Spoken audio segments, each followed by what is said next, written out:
Assalamualaikum warahmatullahi wabarakatuh. Perkenalkan, nama saya Sulaiman dengan NIM akhir 322. Pada kesempatan kali ini saya akan menyampaikan narasi yang merupakan tugas dari kelas D mata kuliah Hukum Pemerintahan Daerah yang bertema tentang praktek penyelenggaraan pemerintahan daerah dan tantangan kedepannya terkait pemberdayaan masyarakat dalam otonomi daerah. Untuk yang pertama, peran pemerintah kabupaten ataupun Pemkab. Peran pemerintah kabupaten atau Pemkab dalam pelestarian budaya sangat penting. Mereka memiliki tanggung jawab besar dalam menjaga dan mempromosikan budaya lokal. Salah satu cara mereka melakukannya adalah dengan menggalang masyarakat untuk melestarikan dan mempromosikan budaya lokal. Dengan adanya Pemkab, pesan-pesan penting mengenai pelestarian budaya dapat disampaikan dengan lebih mudah dan efektif kepada masyarakat. Hal ini akan meningkatkan kesadaran dan partisipasi masyarakat dalam menjaga budaya lokal. Pemkab juga berperan dalam mengorganisir acara-acara budaya dan kegiatan sosial di desa. Mereka menyelenggarakan pameran seni, pertunjukan budaya, dan pelatihan tradisional sebagai upaya untuk menghidupkan kembali tradisi yang mulai terlupakan. Dengan demikian, Pemkab menjadi garda terdepan dalam memastikan budaya lokal tetap terjaga dan dikenal oleh generasi muda. Selain itu, Pemkab juga berperan dalam mengembangkan dan memberdayakan kelompok kesenian tradisional. Mereka meningkatkan koordinasi, integrasi, dan sinkronisasi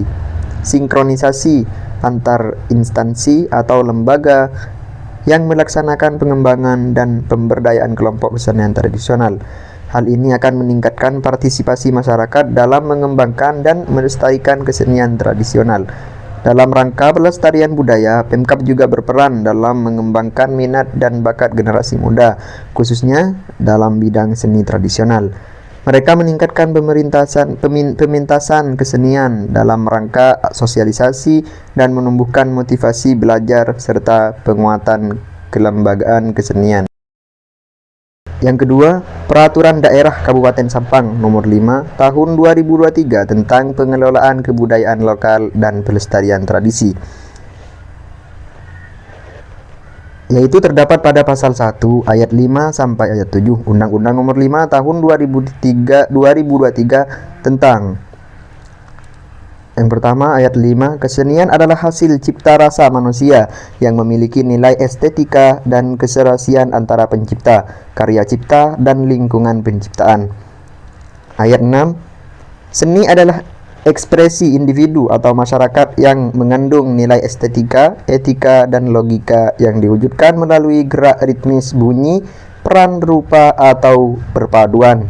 Yang ketujuh, ayat 7, kesenian tradisional adalah ekspresi individu atau masyarakat melalui gerak yang ritmis bunyi, peran, rupa, atau perpaduan diantaranya yang mengandung nilai norma dan tradisi yang berlaku pada masyarakat secara turun-temurun. Undang-Undang Nomor 5 Tahun 2023 ini berkaitan dengan kegiatan yang digelar oleh Pemkab Sampang, yaitu Parade Daul Kombo dan Daul Dugdug, yang mana pemerintah Kabupaten Pemkab Sampang, Madura, Provinsi Jawa Timur menggelar Parade Daul Kombo dan Daul Dugdug. Kegiatan tersebut digelar selama 2 hari, yakni dari tanggal 17 sampai 18 April 2024. Parade Daul Sampang 2024 mengusung tema Harmoni dalam Budaya. Jumlah peserta dalam merayakan festival tahunan pasca Hari Raya Idul Fitri itu tercatat ada 45, terdiri dari 23 Daul Dugdug dan 22 Daul Kombo. Pantauan media ini, antusias masyarakat mulai hari pertama hingga kedua dalam menyaksikan Parade Daul itu sangat tinggi di sepanjang jalan perkotaan, yakni dari area Star Alun-Alun Trunojoyo hingga ke finish. Di Monumen Sampang dipenuhi penonton, baik kalangan orang tua, anak-anak, dan pemuda-pemudi. Dan yang terakhir yaitu apakah tantangan ke depan terkait pemberdayaan masyarakat dalam pelaksanaan otonomi daerah, yang mana hal ini berkaitan dengan kelestarian budaya yang digelar oleh Pemkab Sampang. Tantangan pemberdayaan masyarakat daerah dalam pelaksanaan otonomi daerah terkait budaya meliputi 1.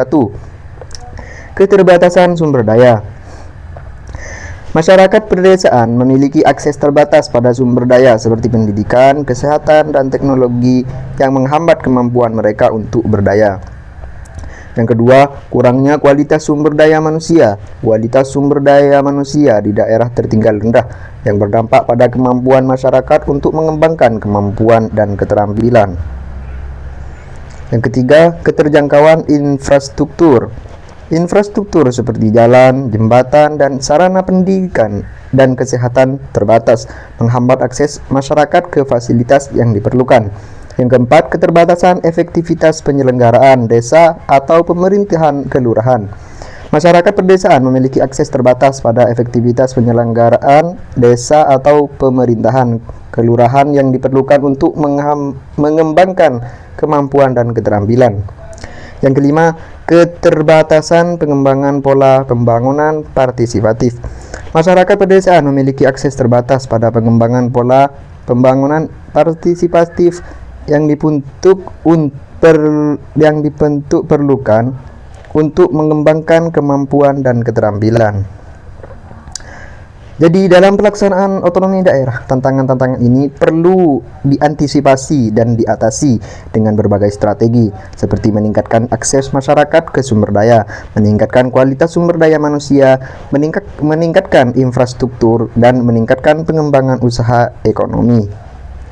Mungkin cuma itu yang bisa saya sampaikan, kurang lebihnya mohon maaf.